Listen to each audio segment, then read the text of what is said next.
दोस्तों आज की हमारे इस वीडियो का टॉपिक है हमारी जो इलेक्ट्रिकल मोटर होती है वो ओवर हीटिंग क्यों होती है उसके रीजन के बारे में। दोस्तों ये क्वेश्चन आपसे इंटरव्यू में पूछा जा सकता है, तो ये वीडियो आपके लिए काफी हेल्पफुल होने वाला है।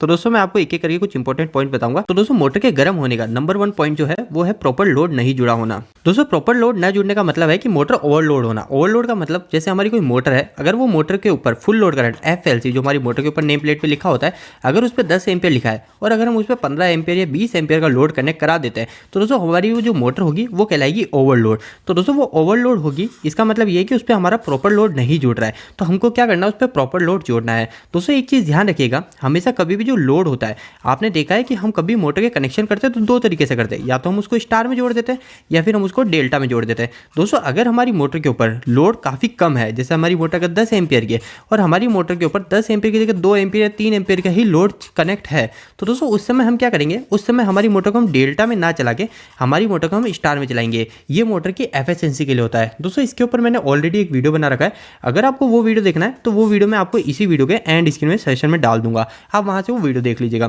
दोस्तों नंबर 2 पॉइंट की बात कर लेते हैं। तो दोस्तों 2 नंबर पॉइंट है वो है वोल्टेज के ऊपर। मतलब हमारी मोटर जो है वो रेटेड वोल्टेज 415 वोल्टेज की है। मोटर के ऊपर क्या ऐसे वोल्टेज लिखा होता है, जैसे 380 से 420 के बीच में इस तरीके से वोल्टेज लिखे होते हैं। अगर हम उसमें से वोल्टेज नहीं दे रहे, उससे कम ज़्यादा दे रहे, तो हमारी मोटर हीट होगी क्योंकि उसके अंदर वोल्टेज नहीं जा रहे बराबर।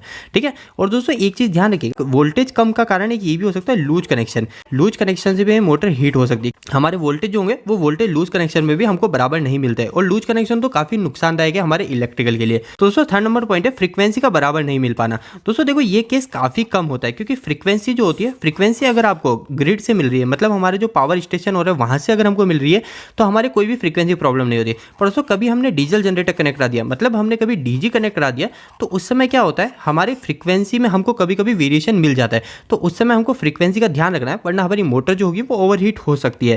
दोस्तों नंबर 4 पॉइंट की बात कर लेते हैं। तो ये है बेरिंग के ऊपर। दोस्तों देखो क्या होता है, जब भी हमारी मोटर को हम चलाते हैं, ठीक है, जब भी हमारी किसी मोटर को हम रन कराते हैं, तो उसके ऊपर जो बेरिंग होते हैं वो बेरिंग समय के साथ में वीक होते जाते हैं। उस बेरिंग के अंदर जो हम लुब्रिकेशन करते हैं वो भी खराब होता है। तो धीरे धीरे क्या करके क्या बेरिंग खराब होते हैं। तो हमको समय समय पे बेरिंग का चेक करना चाहिए।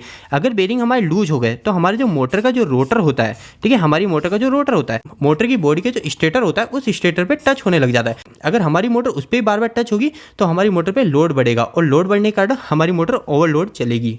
दोस्तों बेरिंग में आपको एक चीज का भी ध्यान रखना है कि बेरिंग पे जो ग्रीसिंग हम करते हैं, ग्रीसिंग का एक टाइम पीरियड होता है, वो ग्रीसिंग भी समय समय पे हो रही है नहीं। क्योंकि दोस्तों अगर बेरिंग के अंदर ग्रीस या फिर ऑयल नहीं होगा तो बेरिंग हमारे ड्राई चलेंगे, और ड्राई चलने के कारण हमारे बेरिंग खराब हो सकते हैं और हमारी मोटर ओवरहीट होकर जलने की संभावना हो सकती है।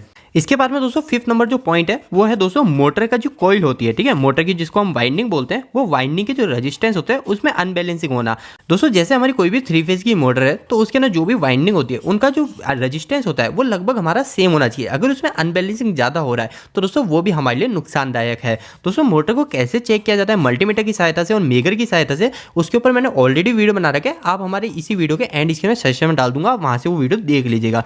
दोस्तों 6 नंबर जो पॉइंट है वो है लो पावर फैक्टर के ऊपर। दोस्तों कभी भी हमारी मोटर हम कनेक्ट करा रहे तो उस पर हमको पावर फैक्टर भी चेक करना चाहिए। अगर हमारा पावर फैक्टर ज़्यादा ही कम हो रहा है, जैसे हमारी मोटर की नेम प्लेट पे लिखा होता है कि हमारी मोटर पे कितना पावर फैक्टर रहता है, जैसे सब मोटर पे अलग अलग होता है, तो जैसे हम मानते हैं 0.8, और अगर हमारे उस समय पावर फैक्टर धीरे धीरे गिर के 0.7 हो रहा है, तो उस समय हमको क्या करना चाहिए, उस समय हमको थोड़ा कैपेसिटर लगा के हमारे पावर फैक्टर हमको सही करना चाहिए।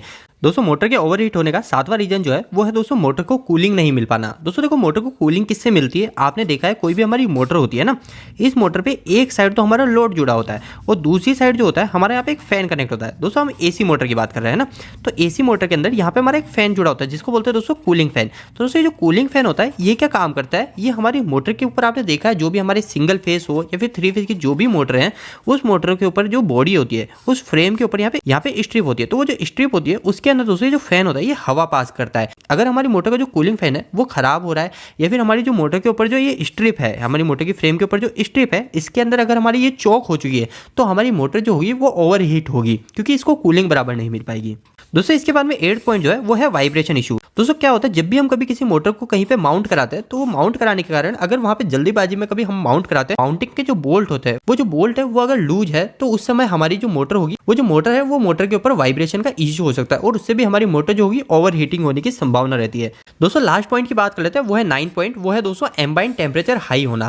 दोस्तों एम्बाइंड टेम्परेचर का मतलब क्या है? दोस्तों देखो, एम्बाइंड टेम्परेचर का मतलब होता है, एम्बाइंड का अगर हम हिंदी में अनुवाद देखें तो एम्बाइंड का मतलब होता है आसपास का वातावरण। तो दोस्तों जैसे हमारी ये मोटर हमने कनेक्ट कर रखी है, ये इस रूम में कनेक्ट कर रखी है ना, तो दोस्तों हमारी मोटर के ऊपर एम्बाइंड टेम्परेचर लिखा होता है। जैसे 50 डिग्री सेल्सियस किसी ऊपर लिखा है, तो हमारे जो रूम का टेम्परेचर है अगर वो 50 डिग्री सेल्सियस के ऊपर, तो हमारी मोटर उस जगह चलाने के लिए नहीं बनी है। तो दोस्तों हमेशा हमें इस बात का ध्यान रखना चाहिए कि हम कहाँ पे हमारी मोटर कनेक्ट करा रहे हैं, वहाँ का जो एम्बाइंड टेम्परेचर वो हमेशा लिमिट में हो। अगर हमारे 50 डिग्री सेल्सियस लिखा है तो उससे ज़्यादा एम्बाइंड टेम्परेचर ना हो।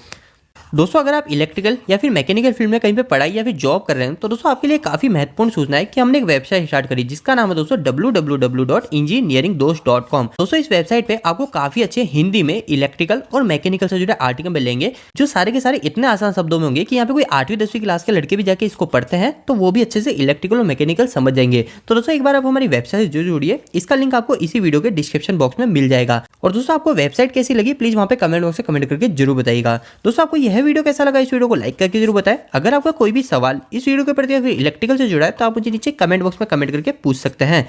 इलेक्ट्रिकल की वीडियोस अगर आप हिंदी में देखना पसंद करते हैं, आज हमारे चैनल को सब्सक्राइब कर लीजिए। आज के लिए इतना ही, धन्यवाद।